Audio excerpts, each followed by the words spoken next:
A história de amor da Sherry e do Chuck foi algo que eu nunca tinha visto. Ele a amava demais. Eles tinham um casamento muito feliz. 2 semanas antes de ser morta, ela me disse que eu ia me tornar avó. Ela nunca chegou a ter meus netos. Ela não conseguiu viver sua vida. Sinto falta de tudo nela. Como mãe, senti que deveria saber alguma coisa, deveria ter percebido algo. Senti que a decepcionei e se eu soubesse, estaria lá. Com certeza. Eu disse para Cheryl que ia descobrir que tinha feito isso com ela e que eu nunca desistiria até descobrir.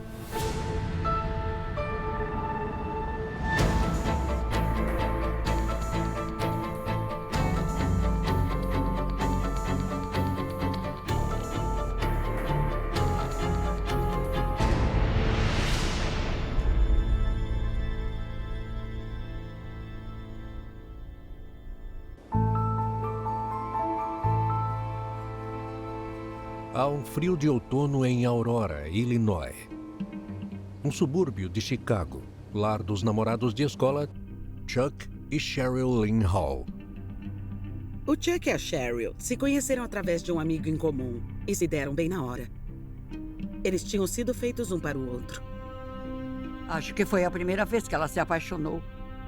Ela teve outros namorados, mas ela sabia que o Chuck era especial. Tudo o que ela queria era se casar e ter uma família. Chuck pede Cheryl, de 18 anos, em casamento, e eles se casam poucas semanas depois que ela se formou no ensino médio. Em 6 de outubro de 1979, o Chuck e a Cheryl se casaram. Fui a dama de honra. Pude usar um vestido bonito. Nunca tinha visto meu irmão tão feliz. A Cheryl Lynn estava absolutamente linda, parecia uma princesa. Ela não parou de sorrir o dia inteiro. Esta é a minha foto favorita do casamento deles. Só os dois pensando no futuro e em tudo que ele reservava para eles. Ela estava animada com um novo capítulo da vida dela. Estar casada, ter uma nova casa e planejar os filhos. Desde que eu me lembro, era isso que era importante para ela. Ter uma família, ter os próprios filhos e viver uma vida feliz. O casal se mudou para uma casa no tranquilo bairro de Aurora. Eles tinham a família por perto e uma rede de amigos próximos. Eu achei o bairro muito seguro. Estava cheio de crianças brincando no bairro e todo mundo parecia se dar bem. A casa deles era muito legal. Eles recebiam muitos amigos lá. Começamos a sair mais juntos. A banda favorita dela era o The Eagles. Então a gente sempre escutava música e passava um tempo juntos. Era quarta-feira, o dia normal de folga do trabalho de Cheryl. Toda quarta-feira era dia de limpeza da casa, dia de lavar roupa, fazer as refeições para o resto da semana. Todo mundo sabia que ela ficava em casa o dia todo, às quartas-feiras. O Chuck tinha ido trabalhar e voltou para casa para almoçar, para poder almoçar com a Sherry. Ele ficou lá por um tempo e depois saiu e foi para o trabalho. Chuck chegou em casa depois do trabalho. Não havia sinal de Cheryl. Imediatamente ele notou algo incomum. Tinha uma coisa jogada perto da porta da frente, estava fora do lugar. E também tinha umas roupas que estavam no chão. Ele chamou a Sherry e resolveu subir a escada. E aí encontrou ela. Quando ele chegou no topo da escada, ele a viu pendurada na maçaneta, com um cabo de ferro no pescoço. Ele tentou reanimá-la. Depois desceu correndo e foi até a casa da vizinha. A vizinha era enfermeira. E chamaram uma ambulância ou a polícia. Ele continuou tentando reanimá-la até os paramédicos chegarem. Umas 8 da noite. A campainha tocou várias e várias e várias vezes. Então fui até a porta e o Chuck estava lá. O olhar dele era algo que eu nunca tinha visto antes. E eu disse, o que foi? E ele disse, é a Cheryl. Ela morreu. E eu disse, o quê? Ele disse, ela está morta. Alguém a matou. Mas não me lembro de muita coisa depois que isso aconteceu. Eu tinha só 16 anos na época. O Chuck e a minha mãe foram até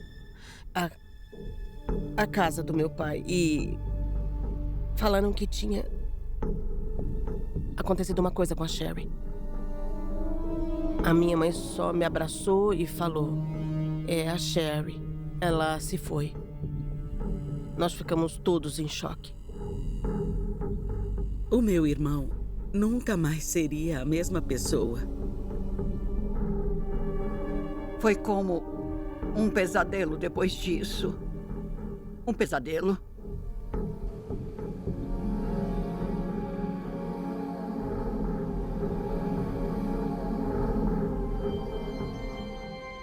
A Cheryl era minha filha, minha primeira. Eu a chamava de Sherry desde que ela nasceu. Sempre foi a menininha da mamãe. Ela queria ficar comigo o tempo todo. Nunca vou esquecer do vestido que ela usou no primeiro dia de aula. Ela estava linda. E quando eu a deixei, ela começou a chorar. Queria voltar comigo. Ela era perfeita. Me deixou orgulhosa de ser mãe. E quando a Lisa nasceu, ela foi a melhor irmã possível. A gente tinha 4 anos de diferença e sempre nos demos bem mesmo com essa diferença de idade. Ela brincava de boneca comigo. Nós éramos muito próximas. Ela era tão meiga. Eu acho que não tinha um pingo de maldade nela. A Cheryl era como uma irmã mais velha para mim. Ela sempre arrumou tempo para mim. Ela nunca me tratou como uma criança. Todos os fins de semana éramos nós 3. Eu, a Sherry e a minha mãe. Nós saímos para fazer compras e passávamos o dia todo juntas. Esse era o ponto alto da nossa semana. Uma semana antes da Cheryl morrer, nós 3 fomos fazer compras. E ela comprou várias roupas novas para o trabalho. Ela estava tão animada. Aquela foi a última vez que fizemos compras, uma semana antes de acontecer. Quer dizer, nós 3 éramos muito próximas. Agora não somos mais 3.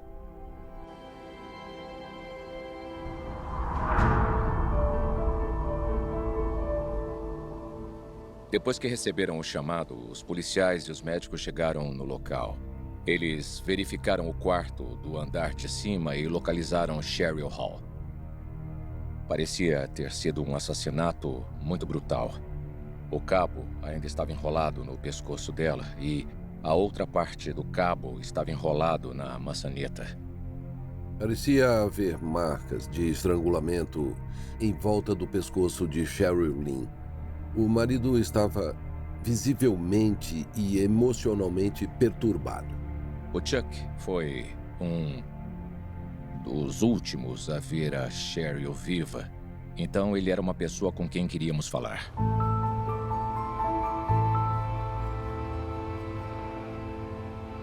Os investigadores se concentram em Chuck imediatamente.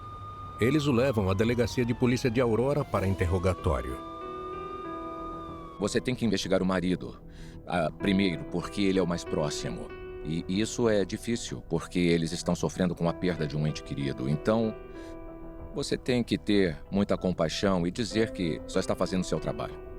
Os familiares vivem sob uma nuvem de suspeitas, mas essa é a realidade cruel das investigações policiais, que até que alguém seja acusado, ninguém é completamente excluído. O Chuck não era só o marido, mas também era a última pessoa que a tinha visto viva. E quem tinha encontrado o corpo dela. Ele se encaixava nos 3 critérios que o tornariam o principal suspeito.